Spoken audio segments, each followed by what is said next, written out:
থানার অন্তর্গত বরগাছি এলাকায় ছোট হাতির গাড়ির টায়ার বাস্ট করে রাস্তার ধারে থাকা একটি বাড়ির মধ্যে নিয়ন্ত্রণ হারিয়ে ঢুকে গেল ছোট হাতির গাড়ি। বাড়িতে কেউ না থাকায় অল্পের জন্য প্রাণে রক্ষা পেলেন বাড়ির মালিকেরা।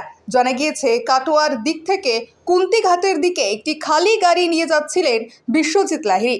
তার সাথে ছিল ওই গাড়িটি খালাসি রাজ শিকদার। হঠাৎই বড় গাছের কাছে গাড়ির সামনের টায়ার বাস্ট হয়ে যায়।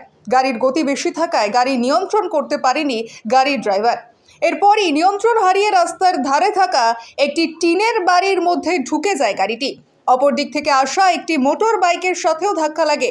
আহত ওই মোটর বাইক চালককে নবদ্বীপের প্রতাপনগর হাসপাতালে উদ্ধার করে পাঠানো হয়েছে।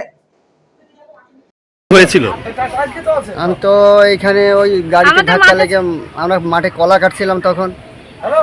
জি, তখন গাড়িটা এসেছিল। হ্যাঁ, তখন গাড়িতে এসে ঘরের ভিতরে ঢুকে গেল ধাক্কা মেরে। গাড়ির স্পিড কেমন ছিল? ও 80 কিলোমিটার। আচ্ছা, খুব স্পিড ছিল। হ্যাঁ, খুব speed। সোজা এসে আপনাদের? হ্যাঁ, সোজা এসে। আর মোটরসাইকেলটা কি হয়েছে? মোটরসাইকেলটা ওই সাইড থেকে এসে ওর গায়ে লাগিয়ে দিল, ওইদিকে যাচ্ছিল। আর আপনি বাড়ির মালিক? হ্যাঁ, আমি বাড়ির মালিক। তো এখন যে বাড়ির ভেতরে গাড়িটা ঢুকে গেছে, এখন কি চাইছেন? তা আমি আমার বাড়ির ক্ষতিপূরণ চাই। এখন আমি গরিব মানুষ, আমি থাকবো কোথায়? যে আহত তাকে, সে এখন কোথায়? সে এখন হাসপাতালে। তাকে নিয়ে গেছে? হ্যাঁ। পুলিশ এসছে? না, পুলিশ এখন পর্যন্ত আসেনি। ব্যুরো রিপোর্ট, পিবি বার্তা।